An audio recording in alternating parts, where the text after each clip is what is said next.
2-24-1 공자가 말씀하셨다. 자기 조상의 귀신이 아닌데도 그에게 제사를 지내면 그건 간사하고 악한 것이다. 이 말뜻을 정확하게 이해하려면 먼저 귀신이 무엇인지 파악해야 합니다. 기는 신의 왕성함이고 백은 귀의 왕성함이다. 귀와 신을 합한 것이 가르침, 즉 교의 지극함이다. 살아있는 모든 것은 반드시 죽고 죽으면 반드시 흙으로 돌아가는데 이를 귀라고 한다. 뼈와 살은 아래에 흙으로 덮어져서 음으로 들판에 흙이 된다. 반면에 그 기는 양이 되어서 위로 일어나 밝고 명확하게 된다. 기운이 서려올라 오싹해지는 것, 이는 온갖 것들의 정기이니 신의 분명히 드러납니다.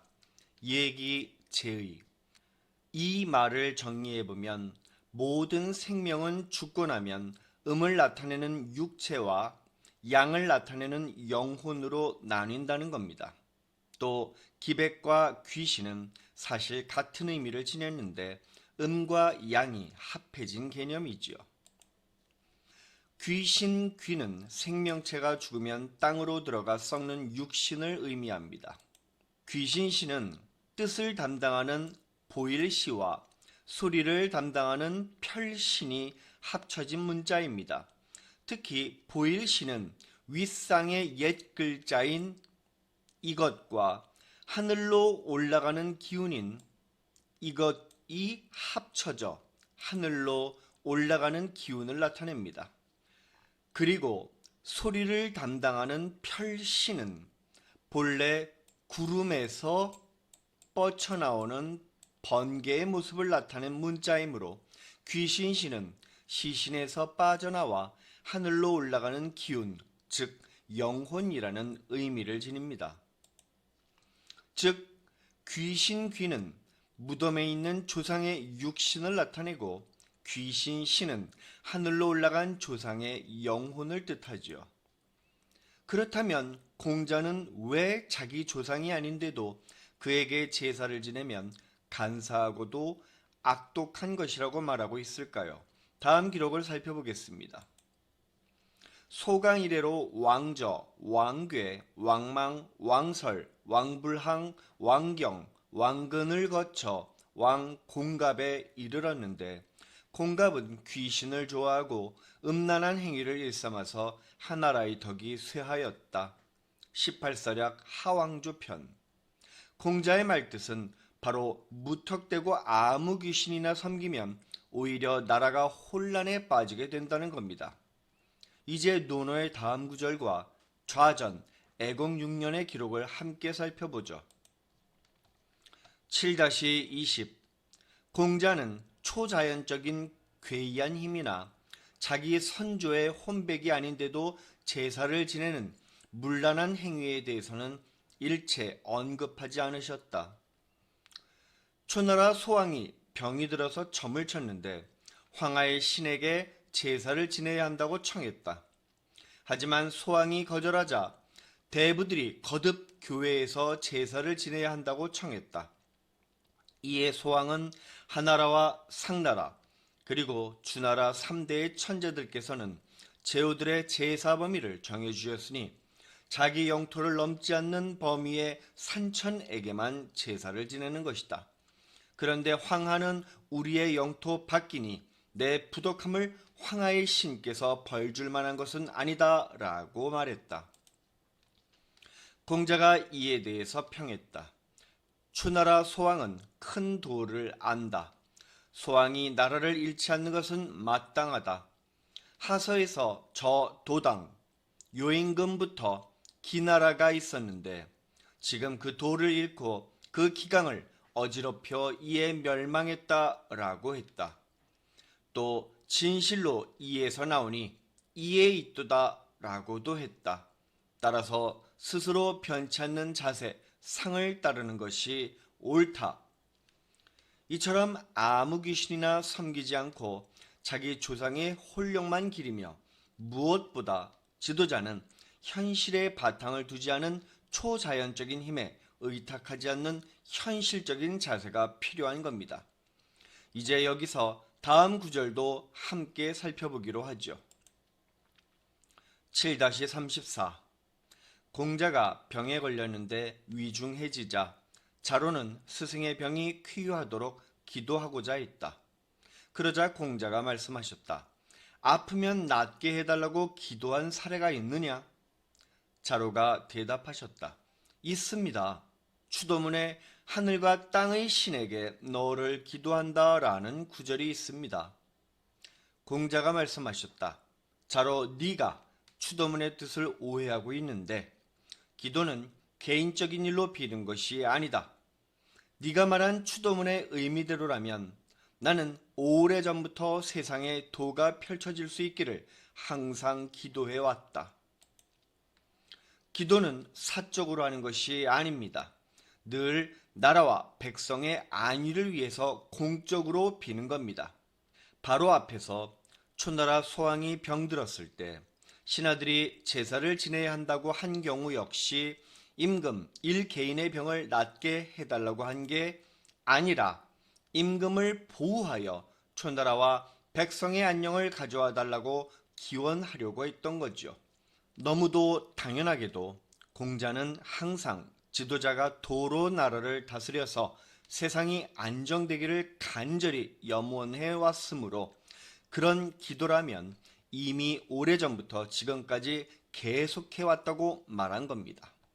이처럼 기도는 일개인의 사적인 목적을 위해서 비는 것이 아닌데 한 나라의 지도자가 이를 어겨서 나라가 흔들리고 심지어 무너진 경우는 근대사에서도 찾아볼 수 있습니다. 러시아의 니콜라이 2세는 어렸을 때부터 약자를 도와주는 따뜻한 마음씨의 소유자였습니다. 하지만 그는 너무 유약했기 때문에 지도자로 적합하지 않았죠. 1894년 황제로 즉위한 이후 재위기간 내내 정치적 무능함을 보였고 급기야 미신을 신봉했는데 여기서 언급할 인물이 바로 그레고리 라스푸틴입니다. 그는 혈우병으로 고생하던 황태자 알렉세이의 증세를 매번 기도요법으로 일시적으로나마 호전시켜 신망을 얻었고 귀족 대접을 받기에 이르렀죠. 나아가 당시 극심한 신경쇠약으로 고생하던 황후 알렉산드라는 라스푸틴을 맹신하여 그 없이는 하루도 견디지 못하는 지경에 이르렀고 라스푸틴은 이참에 신의 대변인으로서 니콜라이 2세를 대신해서 실권을 장악해 폭정을 일삼았습니다. 특히 농민들에게 가혹한 세금을 징수해 사리사욕을 채웠고 이에 항의하는 농민들에게 총격을 가하기까지 했죠.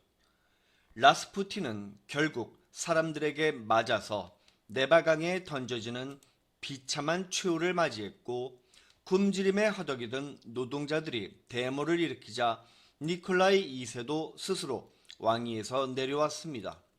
그는 이후 군인들의 감시하에서 근근히 편치 않는 삶을 이어가다가 결국 1918년에 총살당하고 맙니다. 그리고 몇 달 후 블라드미르 레닌이 주도한 볼셰비키 혁명으로 인해서 러시아 왕조는 막을 내리게 되었습니다. 2-24-2 먼저 자신이 처한 신분을 명확히 하고 나아가 그 위치에서 마땅히 해야 하는 옳은 일에 목숨을 거는 의로움을 보고도 행동으로 실천하지 못한다면 그것은 용감함이 없는 것이다. 어짐은 의로움의 기초이므로 의로움을 위해서는 먼저 어짐을 행해야 합니다. 그런데 공자는 이제 여기서 의로움은 몸소 실천하는 용감함의 이론적 성격을 띈다고 말하죠. 이 말은 몸소 행해야 할지 말아야 할지를 판단하는 이론적 기준이 다름 아닌 의로움이라는 뜻입니다. 의로움에 부합되면 목숨을 걸고 행하는 것이 바로 용감함이고 반대로 의로움에 부합되지 않으면 행하지 말아야 하죠. 기억하시나요? 2-15와 17-8 그리고 8-2에서 용감하지만 무례하면 포악해진다고 했었죠? 이처럼 의로움에 위배되는 용감함은 그저 포악함이 될 뿐입니다. 따라서 의로움과 용감함은 사실상 뗄래야 뗄 수 없는 불가분의 관계에 있습니다. 이제 의로움을 몸소 실천한 한 용감한 인물을 소개하겠습니다. 고 이수연 씨는 한국에서 대학 재학 중 1년 반 정도 일본어 공부를 하다가 휴학을 하고 일본으로 건너가 일본어 학교에 입학했습니다. 그렇게 유학 생활을 하던 2001년 1월 26일 오후 7시 15분경 아르바이트를 마치고 귀가하려고 JR 신오쿠보역에서 열차를 기다리던 중 취객 사카모토 세이코 씨가 열차 선로로 떨어지는 것을 보자 열차가 접근 중임에도 불구하고 바로 그를 구하기 위해 뛰어내렸습니다. 그의 이러한 행동은 조금도 주저하지 않고 그저 위기에 처한 약자를 구하려는 일념으로 가득 찬 의로움 그 자체였습니다. 역시 현장에 있던 사진작가 세키네 시로 씨도 취객을 구하고자 함께 선로로 뛰어내려 취객을 구조하고자 했지만 열차가 너무 빨리 오는 바람에 3명 모두 선로에서 벗어나지 못하고 그 자리에서 목숨을 잃었습니다. 이제 20년이 지났지만 한일 양국의 많은 사람이 아직도 그들을 용감함을 실천한 의인으로 기억하고 또 기리고 있습니다. 또 이들의 고귀한 희생은 한일 양국 간 차가워진 관계에 따뜻한 온기를 불어넣어주고 있습니다. 논어 제3편 8.1 몸을 낮춘다는 것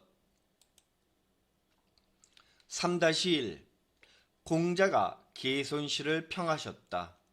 노나라 환공의 자손인 삼환, 즉 맹손씨와 숙손씨 그리고 개손씨는 임금을 능가하는 권력을 휘둘렀다.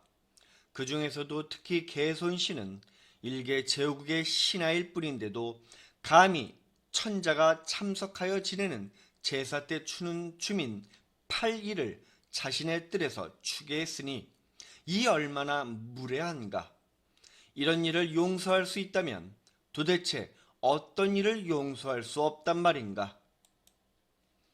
8일무는 8명이 한 줄이 되어 추는 춤이라는 뜻입니다. 따라서 가로 8명 그리고 세로 8명씩 줄을 서서 총 64명이 춤을 추는 군무라고 이해할 수 있습니다. 어짐은 의로움의 기초이므로 의로움을 위해서는 먼저 어짐을 행해야 한다고 공자는 말합니다. 즉 윗사람이 도리를 다하기에 앞서서 먼저 아랫사람이 도리를 다해야 한다는 거죠. 그런데 노자는 도덕경에서 공자와 다르게 말합니다.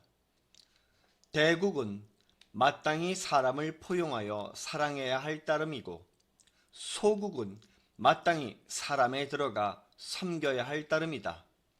무릇 양자는 각기 그 바라는 바를 얻게 될 것이니 대국은 마땅히 아래에 처해야 한다. 61장 2016년 6월 최재천 당시 국립생태원장은 사진 공모전 시상식에서 한 초등학생에게 상을 주면서 무릎을 꿇었고 이 한 장의 사진은 세간의 화제가 된 바 있습니다. 진짜 어른의 모습이 담겨 있다는 이유 때문에 말이죠. 키 큰 어른과 키 작은 아이가 함께 길을 가는데 아이가 어른에게 말을 걸었습니다.